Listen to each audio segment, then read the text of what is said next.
Boa tarde, pessoal. Meu nome é Juan, eu sou professor de Introdução à Engenharia Aeroespacial aqui da UFSC.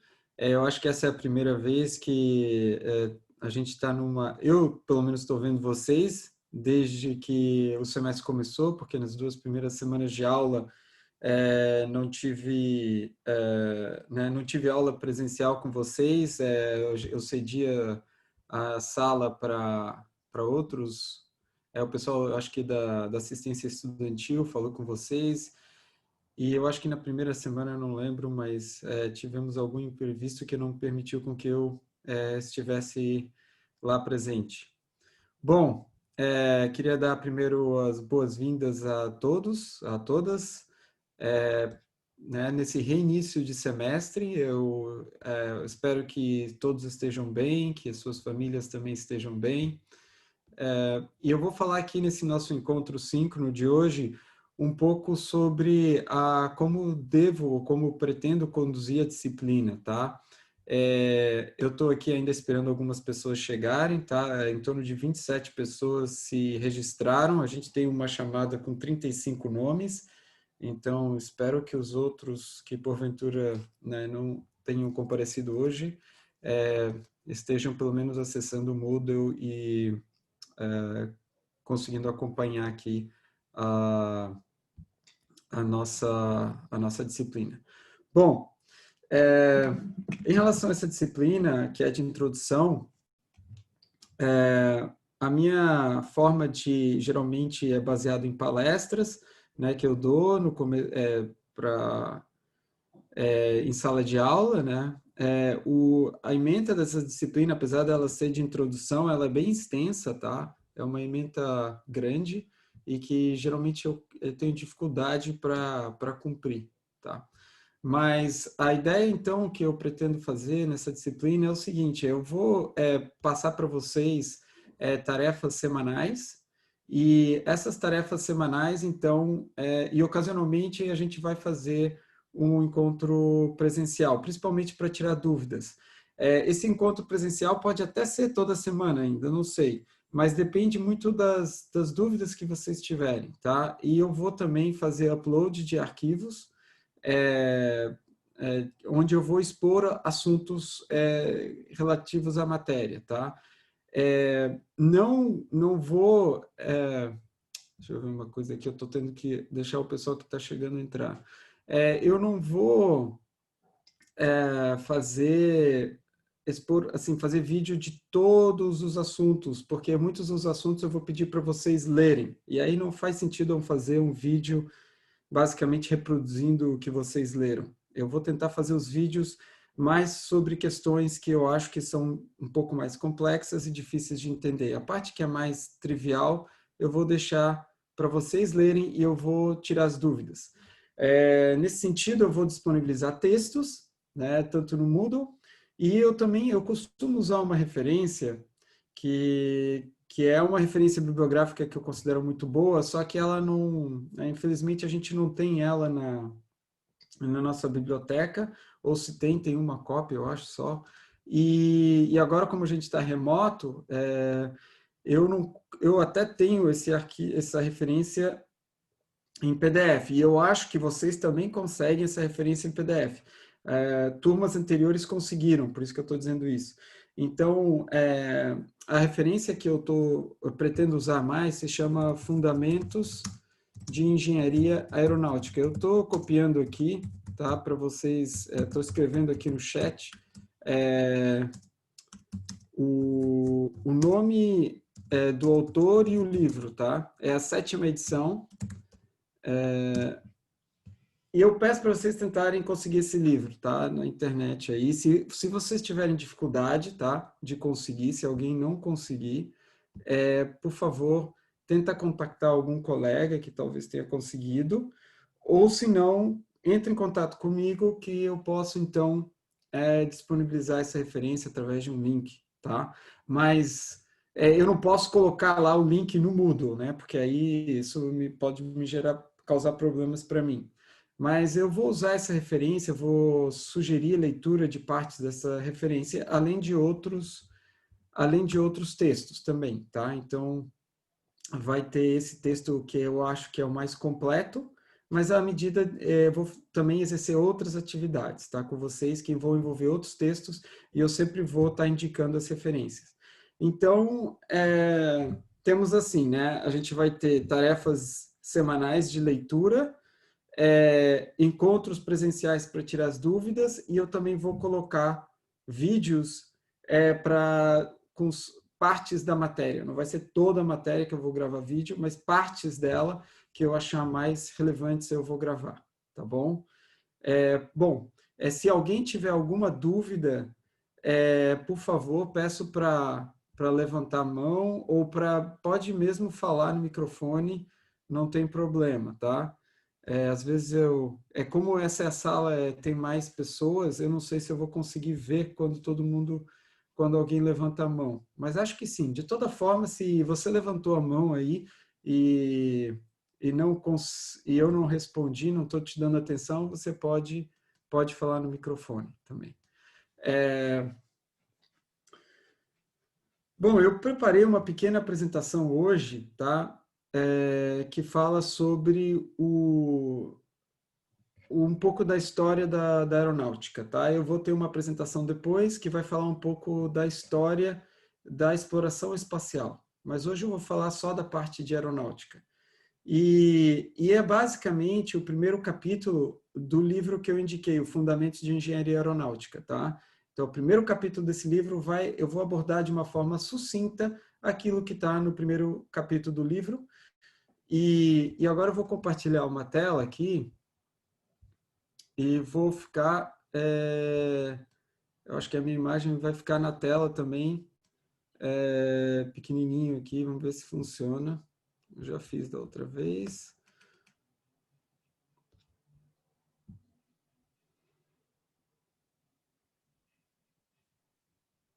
Só um momentinho, pessoal.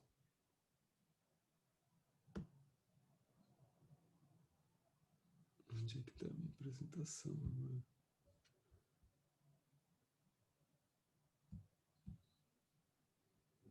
Tá.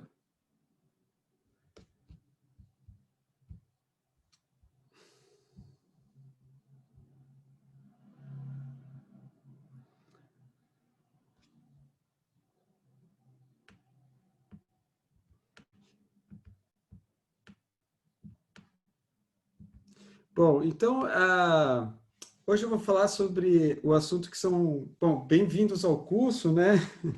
Eu acho que vocês já tiveram essas boas-vindas lá no começo do ano. Às vezes eu esqueço que é todo mundo calouro, a maioria é calouro, não teve ainda contato. Infelizmente, né, vocês provavelmente só tiveram uma pequena amostra de Joinville, talvez nem todos vocês tenham até ido até a cidade ainda. Mas espero que no próximo semestre a gente consiga estarmos todos presentes em Joinville, mas eventualmente isso vai acontecer e aí vocês vão poder desfrutar do ambiente universitário, que ou seja, sem dúvida, um local melhor propício para aprendizagem, interação com os colegas, né, com outros professores. Isso eu acho que faz a diferença na universidade. Não é necessariamente o conteúdo, e sim a possibilidade de interação que o ambiente universitário proporciona. Bom, então aqui eu vou, como eu disse, falar um pouco sobre a história da aviação e os primeiros engenheiros aeronáuticos, tá? É uma apresentação bem sucinta, que eu quero só despertar o interesse de vocês pelo assunto aqui da nossa disciplina e também testar algumas ferramentas aqui que eu vou usar no Zoom, tá? Então, existem relatos, né, vocês já devem ter visto muitas vezes imagens de desenhos, né, de conceitos de helicóptero, de máquinas voadoras propostas pelo Leonardo da Vinci, né? E, de fato, ele foi uma pessoa muito à frente do seu tempo e pensou muito sobre tantas questões e teve uma abordagem bastante ou razoavelmente científica sobre diversos assuntos, né? Ele conseguia capturar a essência de muitos fenômenos e contribuir. Só que pelo meu entendimento, tá? É, as ideias dele não chegaram a contribuir significativamente para o avanço da ciência, porque elas eram, principalmente esses desenhos que ele fez, não foram divulgados, só ficaram conhecidos muito tempo depois. Então, efetivamente, ele não teve um impacto no desenvolvimento dessas tecnologias, tá? Esse é o meu entendimento histórico da questão, tá? Eu posso estar errado, mas é isso que eu entendo pelo que eu li. Então, eu começo essa apresentação pela figura do George Cayley, que é um inglês que viveu aí entre o final do século XVIII e metade do século XIX, e ele, em 1799, ele gravou numa medalha, numa moeda de prata, um conceito de avião, que é o conceito moderno que a gente usa de asa fixa com fuselagem, alguma superfície de controle, e ele também identificou algumas das, né, as forças principais envolvidas no voo. Tá? E ele ilustrou esses dois conceitos e ele gravou, né, sobre essa moeda de prata essas imagens que vocês estão vendo. Tá? Então, ele é o responsável, vamos dizer assim, pelo conceito moderno do avião. Tá? E ele começou, a partir dessas ideias, é que começaram a se desenvolver outros, né, avanços nesse sentido. Uma das figuras mais importantes também para a pesquisa na área de aeronáutica foi o Otto Lilienthal. O Lilienthal, devo dizer, né, ele desenvolveu muitos planadores, ele investigou as forças sobre asas e através de uma espécie de eu acho que ele fez alguns testes com movimento, uma espécie rudimentar de túnel de vento que girava em torno de um braço com uma alavanca.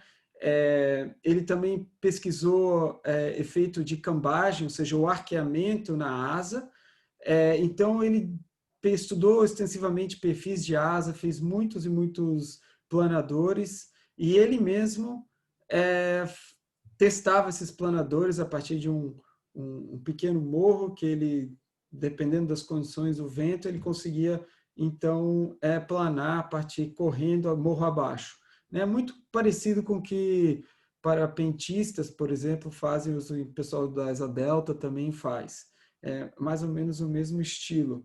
E ele, infelizmente, né, ele teve um acidente numa dos seus experimentos, dos seus ensaios, e ele teve uma rajada de vento que o planador dele entrou na condição de stall e ele acabou perdendo, então caindo no chão com uma certa força, machucando-se e acabou morrendo em decorrência dos ferimentos sustentados nesse acidente. Tá? Então, mas todo o que ele escreveu, todo o que ele publicou, vamos dizer assim, contribuiu bastante para os pesquisadores na verdade, vamos dizer assim, inventores que vieram contemporâneos dele e que vieram depois dele.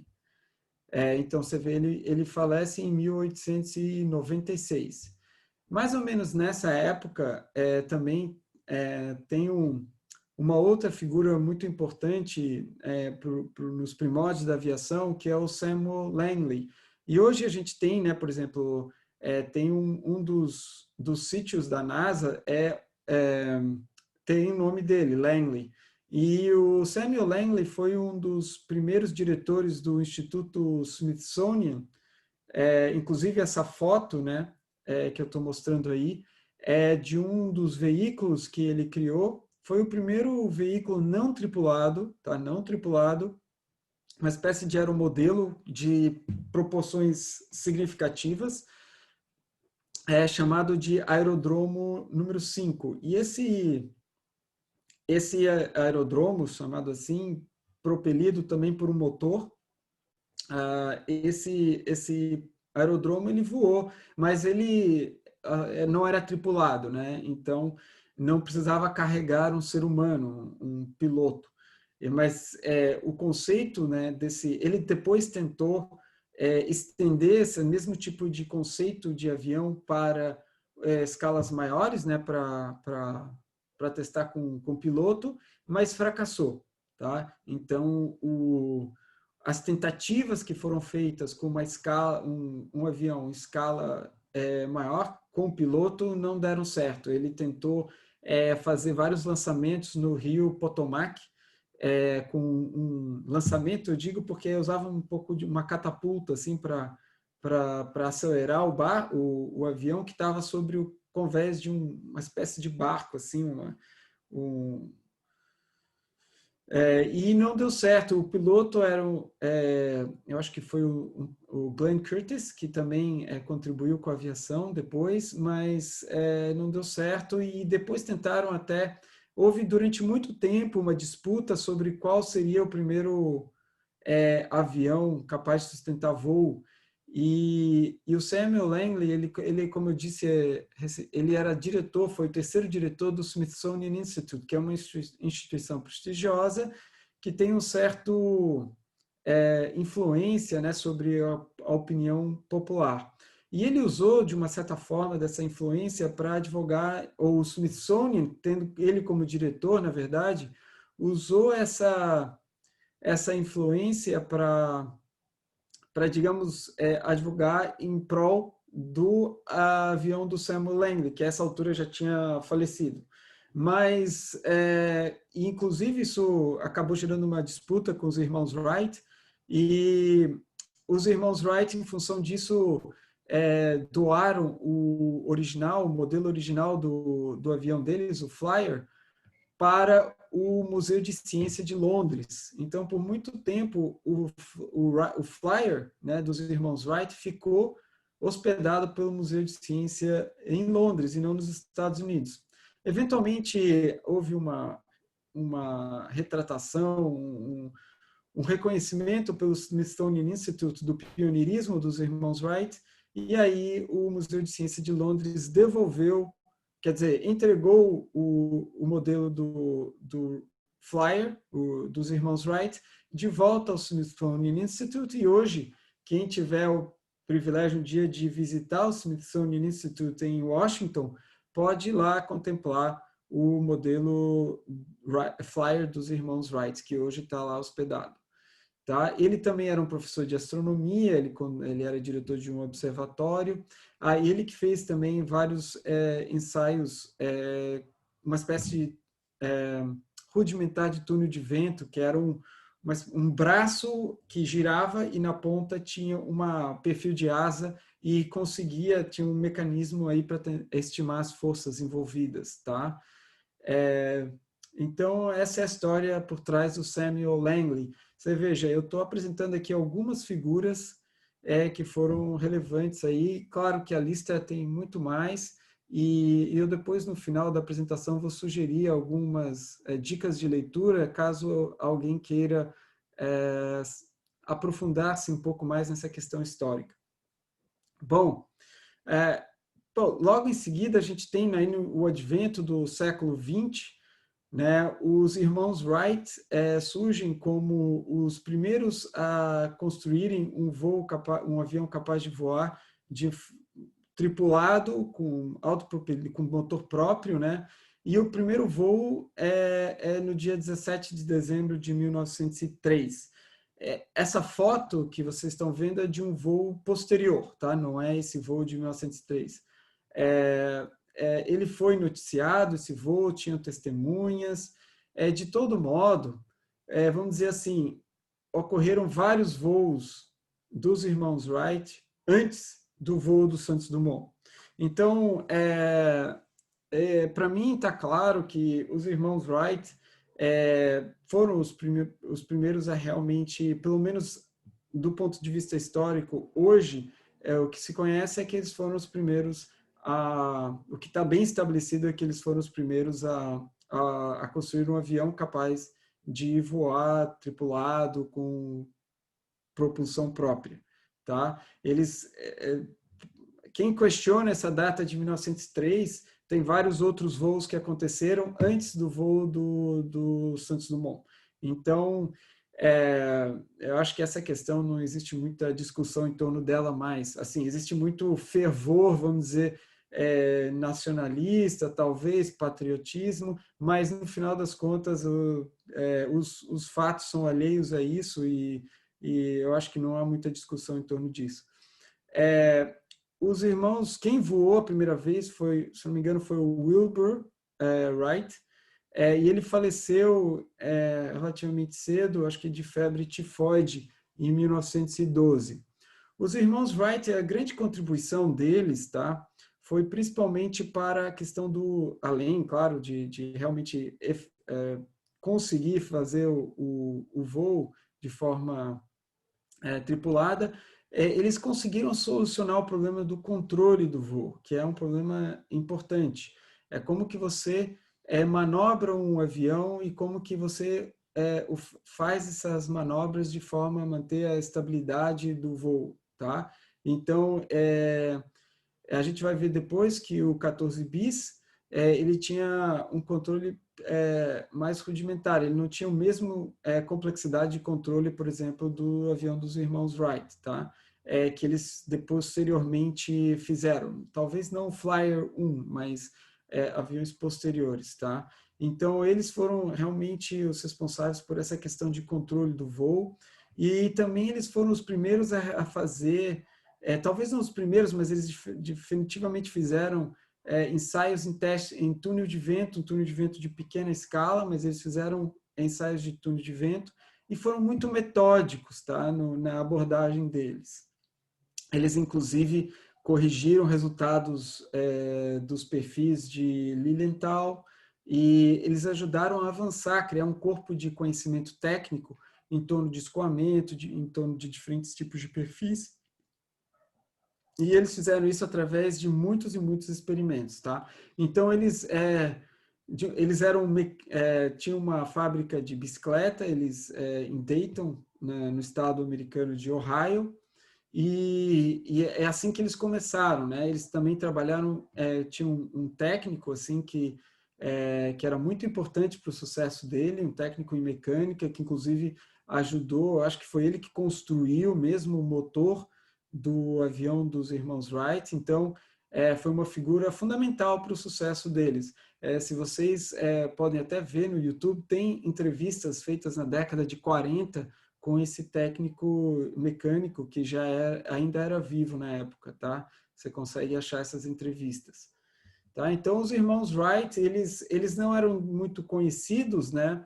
Ao contrário, por exemplo, do Santos Dumont, que era uma figura que circulava assim no meio da burguesia, da alta burguesia francesa, né? Em Paris, era uma pessoa de posses e que era muito conhecido, tinha uma personalidade extravagante e sabia também se promover, né? Então, sem tirar os méritos do Santos Dumont. Então, a gente tem a figura do Santos Dumont, né? O brasileiro, mineiro, que filho de cafeicultor industrial também, que foi então para se educar na França, ainda relativamente jovem, e depois da morte do pai dele, ele acaba se né, mudando para Paris definitivamente, onde ele reside, né? E ele trabalhou inicialmente, principalmente com balões e dirigíveis. Ele realmente aperfeiçoou o dirigível. Ele ficou famoso na época em França pelos passeios que ele fazia de dirigível. Ele ganhou prêmios com isso, né? Um prêmio da Henri Deutsch, por exemplo, que ele saía de um parque lá em Paris e dava a volta na Torre Eiffel e voltava ao parque em menos de 30 minutos. Eu acho que esse era o desafio do prêmio. E ele completou esse desafio, teve uma certa controvérsia em torno do tempo que ele demorou, mas no final das contas ele recebeu o prêmio, tá? Então, com o advento, isso já no final do século XVIII, né? E aí no comecinho do século XX, desculpa, final do século XIX, aí no comecinho do século XX, então ele se envolve com essa questão do voo com veículos mais pesados que o ar, né? Ou seja, sem usar um gás rarefeito, como o hidrogênio, como uma forma de gerar empuxo, né? E então ele fez o 14 bis, né? E voou com 14 bis.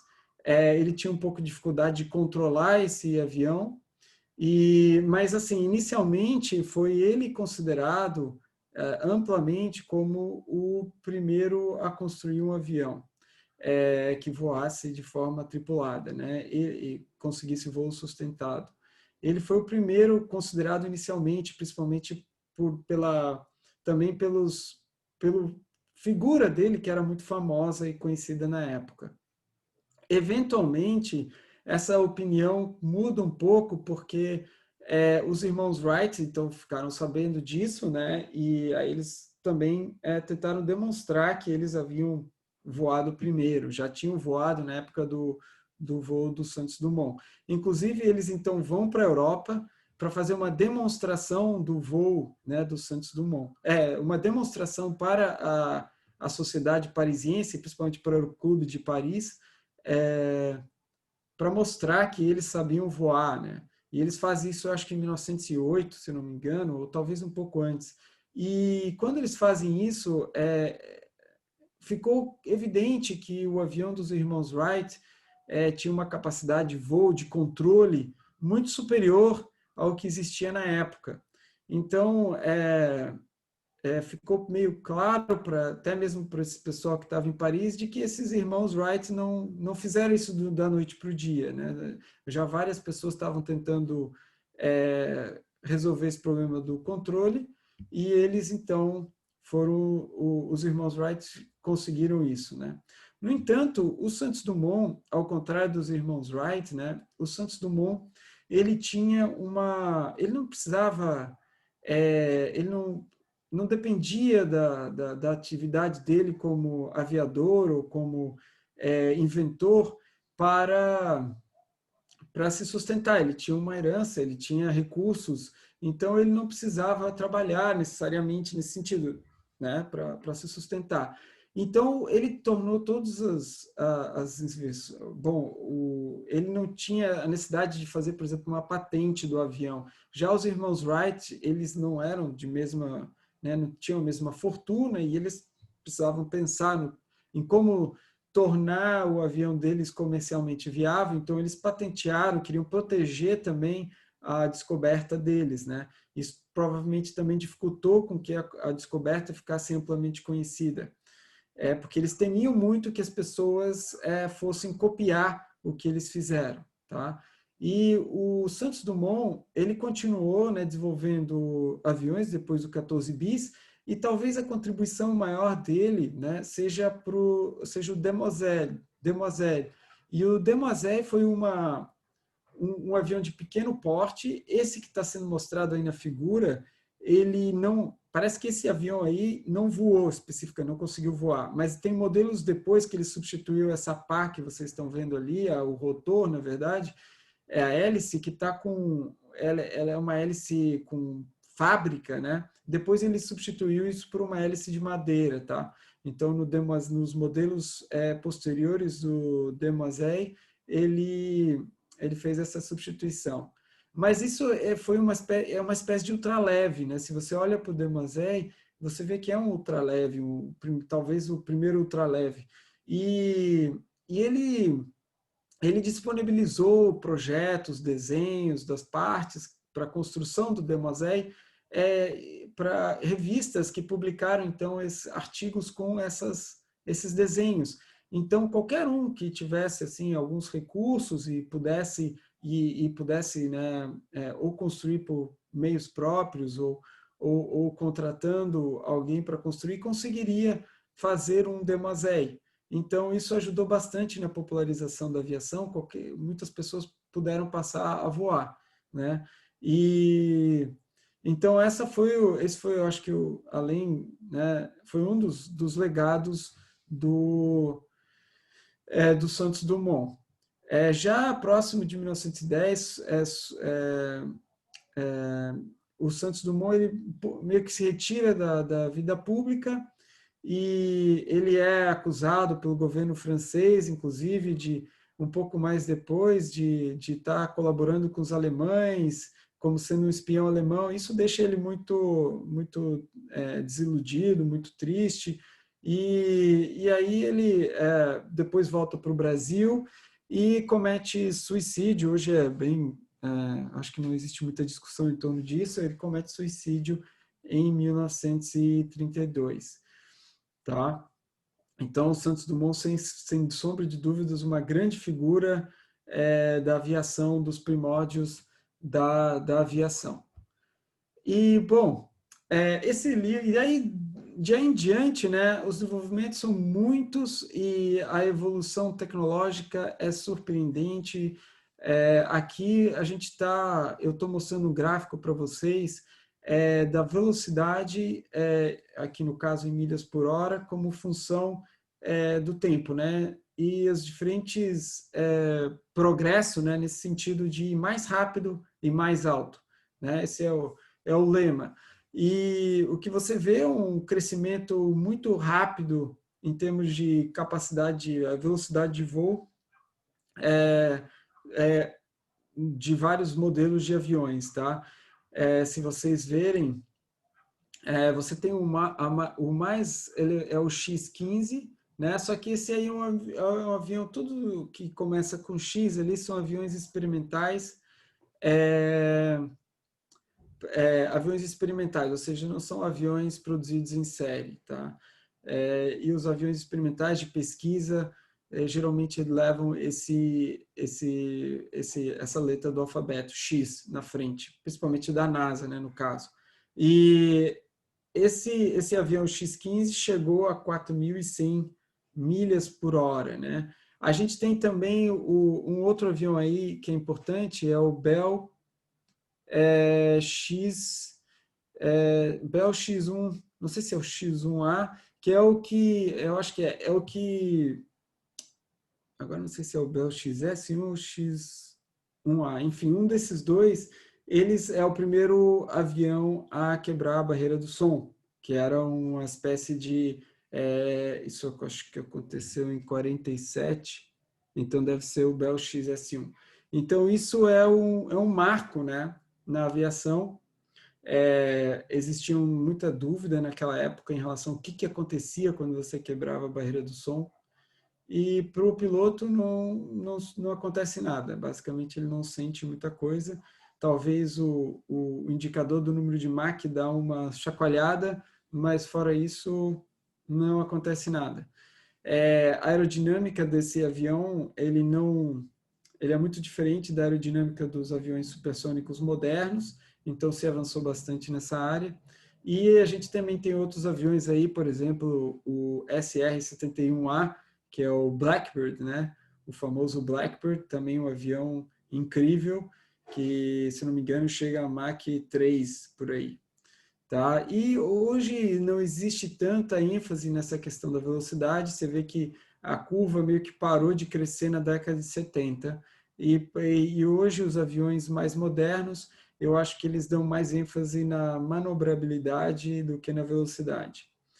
Bom, então isso em termos de velocidade, né? Se a gente olhar em termos de altitude, vemos também um progresso nesse sentido, um crescente, né? Isso é altitude aqui em 10 mil pés, tá? Então, ali o topo ali na direita é 100 mil pés. E a gente vê que o X-15 também é um dos que mais, avião experimental, movido a foguete, né? Foi o que voou mais alto, mais rápido. Mas o Blackbird está ali também, e o U-2 também, o famoso avião de espionagem da Lockheed, também está ali. Então, o SR-71 e o U-2 estão ali juntos, próximos um do outro.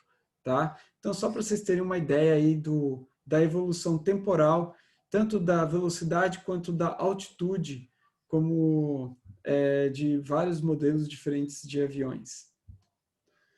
Então, para a tarefa dessa nossa primeira aula, eu vou pedir para vocês lerem o capítulo 1 de Fundamentos de Engenharia Aeronáutica, e aí quem tiver dificuldade para conseguir, por favor, entre em contato comigo pelo Moodle ou pelo e-mail, Meu e-mail é juan.salazar@ufsc.br e vocês podem, então, escrever para mim.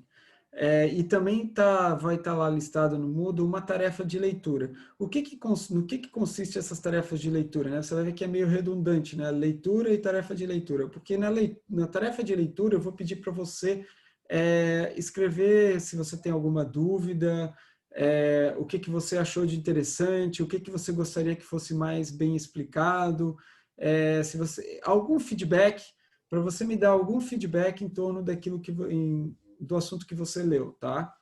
E aí eu vou trazer esse feedback para o nosso encontro síncrono, tá? Ou posso falar sobre esse assunto em algum vídeo que eu postar, tá bom? Então é para isso que eu peço para vocês cumprirem essas atividades de leitura. E elas também vão servir como forma de eu aferir a participação de vocês. Já que a gente não tem encontro síncrono toda hora e mesmo muita gente não pode às vezes vir, através dessas tarefas que eu vou saber se vocês estão participando, se vocês estão fazendo as atividades, tá? Então é muito importante que vocês façam essas atividades. Essa foto também é em Kitty Hawk, né, na Carolina do Norte, que é onde os irmãos Wright também fizeram vários voos, né, uma região litorânea. Aqui eu estou mostrando para vocês alguns livros, tá? Que podem ser considerados boas fontes para você aprender sobre a história da aviação e dos personagens, né, da aviação. Então, o primeiro que está ali é um livro do próprio Smithsonian Institute, que é muito bacana, porque ele traz muitas fotos, tem uma parte gráfica muito legal, que aborda os principais aviões, desde o Flyer dos irmãos Wright, passando pelo 14 bis e assim por diante, né? O Blackbird, F-117 e todos esses outros aviões. Tem um livro sobre os irmãos Wright chamado The Wright Brothers, desse autor cujo nome é David McCullough, e esse autor ele é muito bom. Assim, esse livro é em inglês, eu não sei se tem uma tradução em português. Esse autor ele já ganhou o prêmio Pulitzer, eu acho que já ganhou 2 prêmios Pulitzer, inclusive, não por esse livro especificamente, mas assim, a escrita é muito boa, é um livro que narra toda a trajetória dos irmãos até a descoberta e depois da descoberta ou da invenção do avião. Tem um livro que fala sobre a vida do Santos Dumont, que eu também gostei bastante, que é Asas da Loucura. É escrito por eu acho que é um americano que fez a pesquisa aqui da vida do Santos Dumont, e gostei bastante desse livro, tá? Narra toda essa história todo o desenvolvimento do Santos Dumont que ele fez com balões e dirigíveis, os materiais que ele ajudou a empregar. O Santos Dumont realmente era uma pessoa incrível, muito inventiva, inteligente, que tinha soluções inovadoras para os problemas que ele enfrentou, tá? E também tem uns livros mais técnicos, tá? Isso talvez vocês tenham dificuldade de acompanhar hoje, mas se vocês quiserem colocar um asterisco nesse livro e pensar nele para o futuro, é o livro A History of Aerodynamics, que também é desse autor John Anderson, o mesmo do Fundamentos de Engenharia Aeronáutica, tá? E ele também escreveu um livro sobre os irmãos Wright chamado Inventing Flight, tá? Esse livro também é muito bom, é mais técnico também que, por exemplo, o livro do David McCullough, tá? O David McCullough vai trazer muito mais aspectos sobre a vida social dos irmãos Wright, sobre o entorno, aspectos históricos. Já o livro do Anderson tem um enfoque mais técnico. E eu recentemente descobri, quando eu estava pesquisando sobre o Demoiselle, um texto, que não é um livro propriamente dito, de um entusiasta de história e da aviação. É um PDF que está inclusive todos esses livros aqui estão linkados, tá, na apresentação, que eu vou fazer o upload dela para o Moodle, e vocês podem seguir o link. O link vai levar a uma página de alguma livraria, ou ao próprio arquivo, como é o caso do Demoiselle, tá? Então, ele fala sobre o Demoiselle em grande detalhe, tem figuras muito legais, inclusive a figura que eu usei na apresentação está lá, do Santos Dumont, que eu achei uma figura fantástica, que eu não tinha visto antes. Então, esse texto aí é bem legal e fala bastante sobre as características técnicas também do Demoiselle e da importância desse ultraleve. E, por fim, eu coloquei um outro livro aí chamado Skunkworks. O Skunkworks era o nome da divisão de pesquisa da Lockheed Martin que trabalhou nesses projetos ultra secretos, como o 2, como o SR-71, F-117. Então, e inclusive o F-117 é o que está na capa ali, o avião stealth, né? Então, ele traz toda a história do desenvolvimento desses projetos e das dificuldades técnicas que tiveram que ser superadas em cada um deles. Inclusive, de um engenheiro que lá trabalhou nessa divisão da Lockheed Martin, tá? Então, historicamente, é bem interessante, assim, para quem gosta de aeronáutica, de aviação, é um prato cheio. Tá? Então, essas são algumas das recomendações que eu tenho, né, que são as que eu conheço, tem muitas outras, claro. Vocês ficam à vontade para explorar outras. Isso são só, claro, não estou esperando que vocês leiam tudo isso para a disciplina, mas, enfim, isso fica só como sugestão aí para os curiosos que queiram aprender um pouco mais sobre a história da aeronáutica. Tá? Então, basicamente, pessoal, era isso que eu tinha para dizer hoje, então, em termos dessa apresentação, dessa pequena apresentação, e também da disciplina. Abro espaço para quem quiser fazer algum comentário, tirar alguma dúvida, pode se manifestar.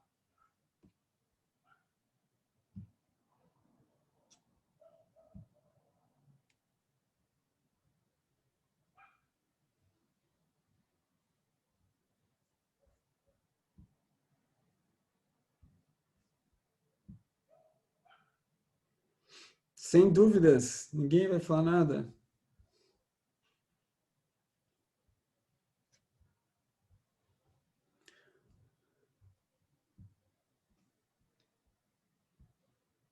Bom, pessoal, então, se não há dúvidas, eu vou, então, encerrar a reunião.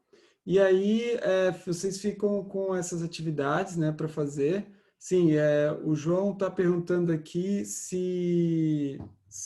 Agora que eu estou vendo aqui, tem algumas pessoas escrevendo no chat aqui. Sim, tem outras figuras, claro, históricas. Inclusive, tem uma controvérsia em torno de uma figura chamado Gustav Whitehead, em relação a pioneiros da aviação. Tem outros pioneiros, eu coloquei aí algumas só, tá? A lista é grande, então eu só fiz um apanhado geral, tá? Perguntaram do Clement Ader, tá? Sim, mas eu não abordei essa pessoa. Os slides, sim, eles vão estar disponibilizados no Moodle, eu vou colocar eles no Moodle já já. E as aulas gravadas, sim, eu vou colocar elas também no Moodle assim que eu puder, tá?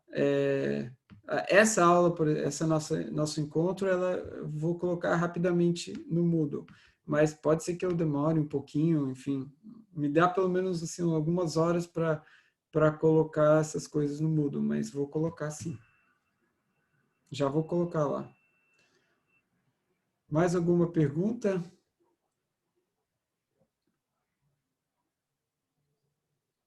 Bom, então é isso, pessoal. Agradeço a presença de todos.